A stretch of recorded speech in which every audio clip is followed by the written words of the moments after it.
Olá pessoal, sou o professor Joel e hoje eu vou resolver a questão 27 da prova da URGS do ano de 2020.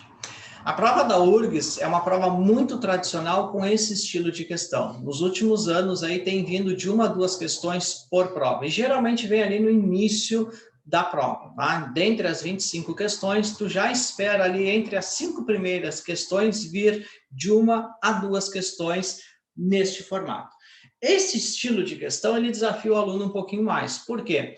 Porque nós temos aqui afirmações de uma forma bem genérica, ou seja, não é dado nenhum valor específico, o aluno precisa estudar, né, pensar, analisar no conjunto amplo de valores, tá? E aí julgar essas afirmações em verdadeiras ou falsas. Nessa questão especificamente, ele coloca no topo da questão, que eu não acabei escrevendo aqui pela questão de espaço, que tu considere essas afirmações no campo dos números racionais. Ou seja, esses números que estão representados por variáveis, né, tu tens que pensar no campo dos racionais.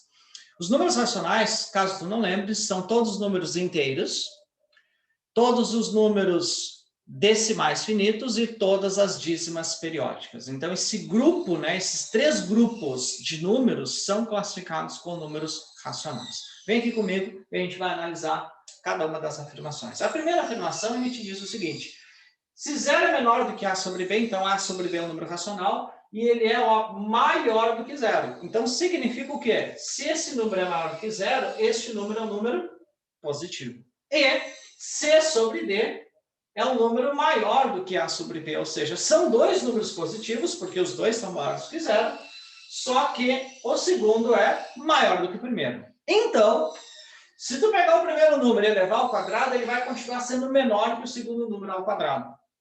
É óbvio que essa afirmação ela é verdadeira. Por quê? Porque quando a gente eleva um número ao quadrado, tu vais aumentar esse número.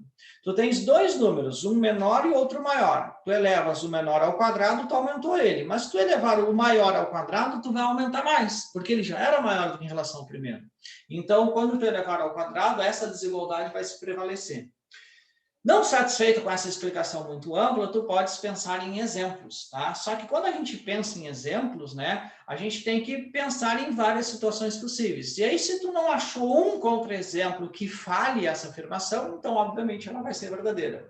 Então, para a gente não perder muito tempo aqui, ó, vou pegar dois exemplos que eu acho que já vai ser o suficiente para tu analisar que isso vai dar sempre verdadeiro, tá? Vou pegar dois números inteiros, facilmente aqui, 2 e 4, para ficar um pouco mais fácil e rápido nós fazer contas, tá? O 2 é menor que o 4. Então, eu estaria considerando A sobre B 2 e o C sobre D o número 4. Quando a gente elevar ao quadrado, o lado esquerdo vai dar 4 e o lado direito vai dar 16, ou seja, vai continuar sendo menor. Aí, se eu pegar uma fração, vamos ver. Vamos pegar aqui o 1 quarto como A sobre B e o 1 meio como C sobre D, porque 1 meio é maior do que 1 quarto, certo? Aqui é 0,5, aqui é 0,25. Então, essa desigualdade aqui está se encaixando de acordo com o que ele deu no enunciado. E se eu elevar ao quadrado? 1 quarto ao quadrado é 1/16.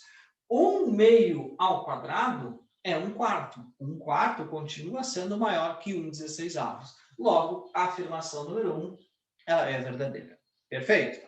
Agora, a afirmação número 2. Se A sobre B é menor do que zero. Opa, então A sobre B, agora eu vou pensar com um número negativo.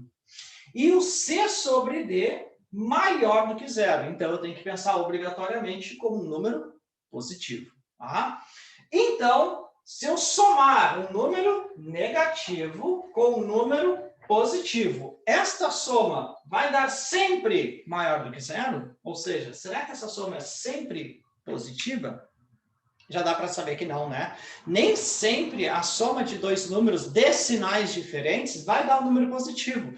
Porque existe aquela regra clássica, né? Sinais diferentes numa soma, né? A gente diminui os números e conserva o sinal do maior. Se eu considerar ali o meu A sobre B, por exemplo, como menos 8, e são números racionais, eu posso pegar um número inteiro para facilitar minhas contas, e eu pegar o C sobre D, por exemplo, como 2, A soma desses dois números, ó, menos 8 mais 2, sinais diferentes, diminui e conserva o sinal do maior. Deu menos 6, ou seja, não deu número positivo. Quando a gente acha um exemplo que falhe a afirmação, já é o suficiente para tu julgar essa afirmação. Ó, essa afirmação aqui, ela é falsa. Ela não funciona para todos os números racionais. Eu já achei um contra-exemplo que deu problema. Perfeito? Terceira e última afirmação. Toda fração na forma A sobre B é irredutível. Então, ele está querendo te dizer o seguinte, qualquer fração, qualquer número escrito na forma de fração, vai ser obrigatoriamente irredutível. O que é uma fração irredutível, caso tu não lembres? É uma fração que não dê para simplificar. O numerador e o denominador não têm divisores em comum. Mas isso, obviamente, não é verdade, porque existem vários exemplos de vários números fracionários que não vai ser uma fração irredutível. Por exemplo, se eu escrever 15 décimos, existe essa fração 15 décimos, e essa fração não é irredutível, porque eu posso tranquilamente simplificar aqui tudo por 5, né? 3 meios. Logo, essa afirmação também é falsa. Então, a questão 27, quais estão corretas, né? Que é a pergunta lá da questão. Apenas a afirmação número 1 é a correta. Apenas a afirmação número 1 é a verdadeira. Certo, gurizada? Então, se liguem aí nesse estilo de questão que vai desafiar vocês um pouquinho mais. Até a próxima dica aí, ou quem sabe até a nossa próxima questão. Um abraço.